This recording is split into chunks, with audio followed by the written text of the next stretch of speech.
大家好啊，歡迎返嚟我嘅頻道。提提大家記得訂閱我嘅頻道之後就可以第一時間接收到我嘅消息啦。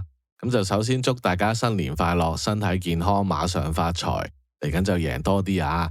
今日咧就揀咗頭場賽事同大家研究下5班1200米嘅賽事。今次嘅賽道係 A 跑道，預計會擺前面嘅馬有節節有福、魅力星、首進、東星月，步速預計係正常嘅。狀態比較差嘅馬有1、6、9、12、13、14，咁可以劃咗佢先啦。留意返3號節節有福、9號東星月同埋12號劍無情就有缺貨嘅。狀態比較突出嘅馬有金塊飛飛，大家就可以喺劃剩嘅馬入邊揀自己嘅心水啦。咁呢場形勢就比較亂啦，5班嚟講算弱組啦，擺到喺前面守到啲好位就搞掂噶啦。咁我就揀咗啲半冷門俾大家搏下嘅。首先係5號嘅魅力星，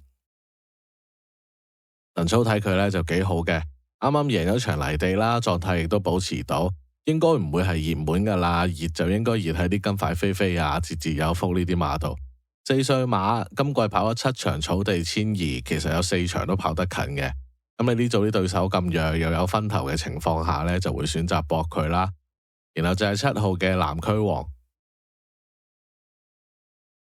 狀態唔錯嘅，休息又足夠啦。咁試咗2個閘再嚟跑啦，都試得唔錯嘅。呢隻呢就要睇周俊樂出閘嗰段點樣發揮啦。埋到去揾到遮擋嘅話就會近嘅，係怕用咗段之後呢都係全程外碟冇遮擋啦。但佢就會有翻個賠率俾你搏嘅。然後就係8號嘅首進，狀態上升緊嘅馬啦。跑得都密嘅，近績嚟講呢，跑1200都追得近嘅。布萬2檔守個好位走得順呢，就贏埋都唔出奇嘅。然後就係10號嘅天喜運，